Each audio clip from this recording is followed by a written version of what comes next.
Assalamualaikum warahmatullahi wabarakatuh. Halo semuanya, perkenalkan saya Nur Cahating dengan NPM 022724111084, Fakultas Ekonomi dan Bisnis, Prodi Akuntansi kelas 3C. Di video kali ini saya akan membahas topik yang sangat menarik, yaitu tentang praktik perbankan syariah di Indonesia, tantangan dan peluang. Yuk simak sampai akhir. Kita masuk ke bagian ke-1, yaitu sejarah perbankan syariah di Indonesia. Sejarah perbankan syariah di Indonesia tidak dapat dipisahkan dari perkembangan ekonomi Islam secara global dan meningkatnya kesadaran umat muslim untuk memiliki sistem keuangan yang sesuai dengan prinsip-prinsip syariah. Awal mula munculnya gagasan bank syariah di Indonesia terjadi pada tahun 1980-an ketika ulama dan ekonomi muslim mulai menyadari bahwa sistem perbankan konvensional yang menggunakan riba atau bunga bertentangan dengan ajaran Islam. Pada tahun 1990, Majelis Ulama Indonesia atau MUI bersama dengan beberapa tokoh muslim dan pemerintah membentuk tim perbankan Islam untuk merancang sistem perbankan tanpa bunga. Hasil dari kerja keras tersebut melahirkan Bank Muamalat Indonesia atau BNI. Pada tahun 1991, sebagai bank syariah pertama di Indonesia, kehadiran Bank Muamalat menjadi tonggak sejarah berdirinya industri keuangan syariah di tanah air. Selanjutnya, perkembangan bank syariah semakin pesat setelah dikeluarkannya Undang-Undang Nomor 10 Tahun 1998 yang mengatur tentang dual banking system atau sistem perbankan ganda, di mana bank konvensional dapat membuka unit usaha syariah atau UUS. Puncak penguatan hukum terjadi dengan diterbitkannya Undang-Undang Nomor 21 Tahun 2008 tentang perbankan syariah yang memberikan dasar hukum kuat bagi kegiatan operasional perbankan syariah, termasuk akad, pengawasan, dan produk. Kini, Indonesia memiliki Bank Syariah Indonesia atau BSI, hasil merger 3 bank syariah Momen atau BRI Syariah, BNI Syariah, dan Bank Syariah Mandiri, yang menjadi bank syariah terbesar di tanah air dan salah satu terbesar di Indonesia. Kita masuk ke bagian kedua, yaitu praktik perbankan syariah di Indonesia. Praktik perbankan syariah benar-benar berjalan di Indonesia. Bank syariah beroperasi secara resmi dan diawasi oleh pemerintah melalui Otoritas Jasa Keuangan atau OJK dan Dewan Syariah Nasional atau MUI. Contoh bank syariah yang beroperasi di Indonesia yaitu yang pertama, Bank Syariah Indonesia atau BSI, yang kedua Bank Muamalat Indonesia, yang ketiga yaitu Bank Mega Syariah, yang keempat Bank Aladin Syariah, yang kelima Bank Victoria Syariah, dan keenam serta ratusan bank pembiayaan rakyat syariah atau BPRS di seluruh Indonesia. Jadi, perbankan syariah bukan teori atau wacana, tapi sudah benar-benar dipraktikkan dalam kegiatan ekonomi sehari-hari.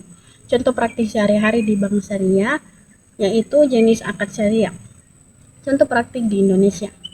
Jenis akad syariah contoh praktik di Indonesia, yang pertama mudharabah atau bagi hasil. Contoh praktiknya nasabah menabung di BSI lalu bank mengelola dana ke usaha halal. Keuntungan dibagi sesuai kesepakatan. Yang kedua murabahah atau jual beli. Contoh praktiknya bank membeli rumah atau mobil yang diinginkan nasabah lalu menjual kembali dengan margin keuntungan tetap atau tanpa bunga. Yang ketiga musyarakah atau kerjasama modal. Contoh praktiknya bank dan nasabah sama-sama menanam modal untuk membuka usaha. Keuntungan dibagi berdasarkan porsi modal. Yang keempat ijarah atau sewa. Contoh praktiknya bank menyewakan barang atau aset kepada nasabah, misalnya alat kerja atau kendaraan. Nah, yang kelima wadiah atau titipan. Contoh praktiknya tabungan dan giro syariah, di mana nasabah menitipkan uang tanpa bunga. Dan yang keenam yaitu kard atau pinjaman tanpa imbalan. Contoh praktiknya dana talangan haji atau bantuan sosial dari bank syariah. Semua transaksi dilakukan tanpa riba, tanpa spekulasi, dan tanpa ketidakjelasan sesuai hukum Islam. Bukti nyata praktiknya. Kita masuk ke buktinya atau praktiknya, yaitu Bank Syariah Indonesia atau BSI kini punya lebih dari 1.000 kantor cabang di seluruh Indonesia. Angka 2 itu nilai aset perbankan syariah sudah lebih dari 800 triliun atau data OJK.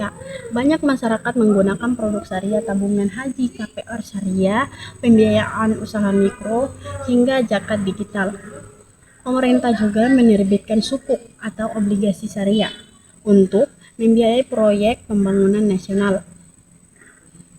Kita masuk bagian ketiga, yaitu prinsip dasar perbankan syariah. Perbankan syariah beroperasi berdasarkan prinsip-prinsip syariah Islam yang menekankan nilai keadilan, transparansi, kemitraan, dan keberkahan. Tujuan utamanya bukan hanya mengejar keuntungan duniawi, tetapi juga mencapai keseimbangan ekonomi dan sosial sesuai nilai-nilai Islam. Beberapa prinsip utama dalam perbankan syariah antara lain yaitu ke-1, larangan riba atau bunga. Segala bentuk tambahan yang diperoleh dari pinjaman uang dianggap riba dan dilarang dalam Islam. Oleh karena itu, Bank Syariah tidak mengenakan bunga, melainkan menerapkan sistem bagi hasil atau profit and loss sharing. Kedua, prinsip bagi hasil hubungan antara bank dan nasabah adalah hubungan kemitraan.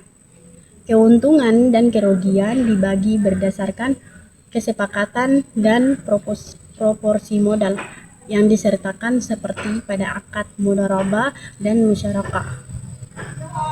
Ketiga, larangan gharar atau ketidakjelasan dan maisir atau spekulasi, transaksi yang mengandung unsur ketidakpastian. Perjudian atau spekulasi dilarang, semua akad harus jelas dan transparan. Keempat, kegiatan berbasis aset nyata. Transaksi dalam perbankan syariah harus berbasis pada kegiatan produktif yang memiliki nilai nyata di sektor real, bukan sekedar transaksi uang dengan uang. Kelima, keadilan sosial dan etika. Bank Syariah menekankan keseimbangan antara keuntungan ekonomi dan tanggung jawab sosial, termasuk zakat, infak, dan wakaf produktif. Dengan prinsip ini, sistem perbankan syariah diharapkan mampu menciptakan keuangan yang adil, stabil, dan berkelanjutan. Keempat, kita masuk ke bagian keempat, yaitu tantangan regulasi. Walaupun memiliki dasar hukum yang kuat, industri perbankan syariah industri perbankan syariah masih menghadapi tantangan dalam hal regulasi dan pengawasan. Beberapa tantangan utama antara lain tumpang tindih kebijakan antara Otoritas Jasa Keuangan atau OJK, Bank Indonesia atau BI, dan Dewan Syariah Nasional MUI atau DSN MUI. Kurangnya peraturan turunan yang mendukung inovasi produk digital syariah, vintage, dan pembiayaan modern. Kebutuhan harmonisasi hukum antara hukum Islam, hukum perdata, dan hukum perbankan nasional. Kurangnya kepastian hukum dalam penyelesaian sengketa syariah. Untuk mengatasi hal tersebut, diperlukan sinkronisasi regulasi, penguatan peran Dewan Pengawas Syariah atau DPS, dan peningkatan literasi hukum syariah di kalangan praktisi dan regulator. Nah, kita masuk ke bagian kelima. Yaitu persaingan dengan bank konvensional.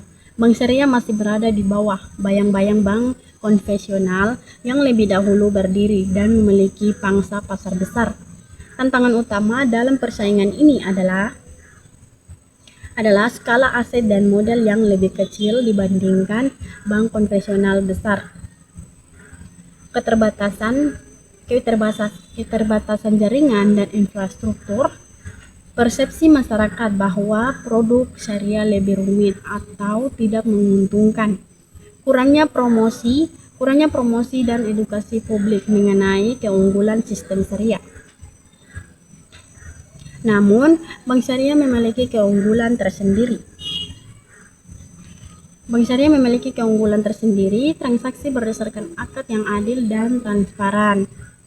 bebas dari bunga dan praktik spekulatif, cocok dengan nilai-nilai ekonomi halal dan etika sosial yang kini diminati generasi muda.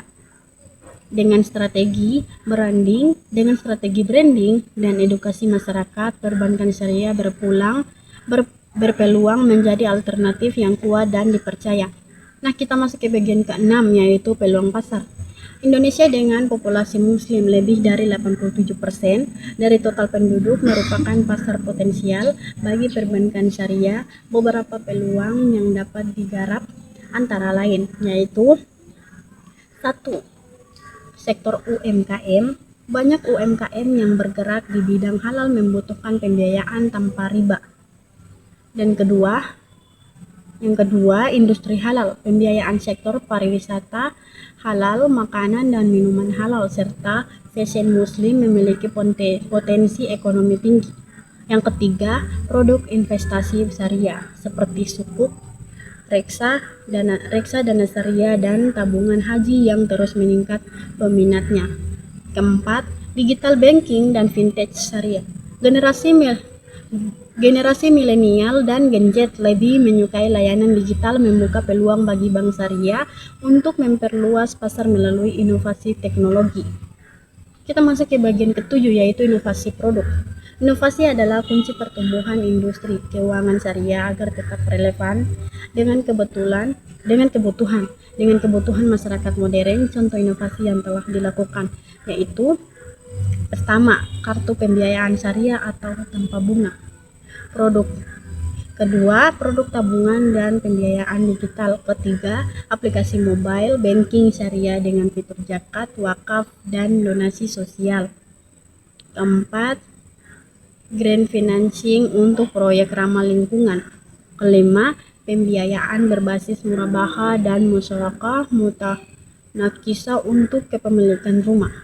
Keenam, inovasi ini menunjukkan bahwa prinsip syariah dapat berjalan seiring dengan kemajuan teknologi modern. Sekarang kita masuk ke bagian ke-8, yaitu peran teknologi. Teknologi berperan besar dalam mempercepat pertumbuhan bank syariah di era digital. Penggunaan vintage, blockchain,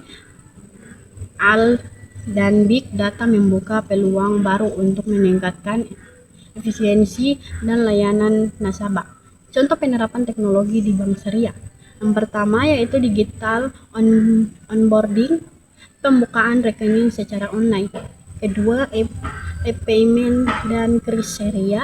Ketiga, sistem keuangan mikro digital untuk masyarakat kecil. Keempat, smart contract syariah berbasis blockchain untuk menjaga transparansi akad. Namun, penerapan teknologi harus tetap memperhatikan kepatuhan syariah atau syariah compliance agar tidak menimbulkan unsur gharar atau maisir. Nah, kita masuk ke bagian ke-9, yaitu tantangan sumber daya manusia atau SDM. Salah satu tantangan mendasar perbankan syariah adalah keterbatasan sumber daya manusia yang kompeten di bidang ekonomi dan keuangan syariah. Banyak pegawai bank yang masih memahami konsep konvensional, sementara pemahaman terhadap akad-akad syariah masih terbatas. Solusi yang dapat dilakukan yaitu: yang pertama, meningkatkan pendidikan dan pelatihan di bidang perbankan syariah. Kedua, menyusun sertifikasi profesi syariah untuk pegawai bank. Ketiga, mendorong kerjasama antara bank syariah dan perguruan tinggi. Keempat, meningkatkan literasi masyarakat tentang keuangan syariah sejak dini. Dan kelima, dengan sumber daya manusia yang berintegritas dan memahami prinsip syariah, bank syariah akan mampu bersaing di tingkat global. Oke, sekarang yang dapat saya simpulkan, perbankan syariah di Indonesia memiliki masa depan cerah dengan dukungan masyarakat muslim yang benar, perkembangan ekonomi halal, dan kemajuan teknologi digital. Namun untuk mencapai potensi maksimal industri ini masih harus menghadapi berbagai tantangan seperti regulasi yang kompleks, keterbatasan sumber daya manusia, dan persaingan dengan bank konvensional dengan memperkuat inovasi produk, penerapan teknologi, meningkatkan literasi masyarakat, serta penguatan regulasi dan sumber daya manusia. Perbankan syariah dapat menjadi motor penggerak utama ekonomi nasional yang tidak hanya kompetitif, tetapi juga berkeadilan, beretika, dan berkeberkahan. Sekian dari saya, lebih dan kurangnya saya mohon maaf. Wassalamualaikum warahmatullahi wabarakatuh.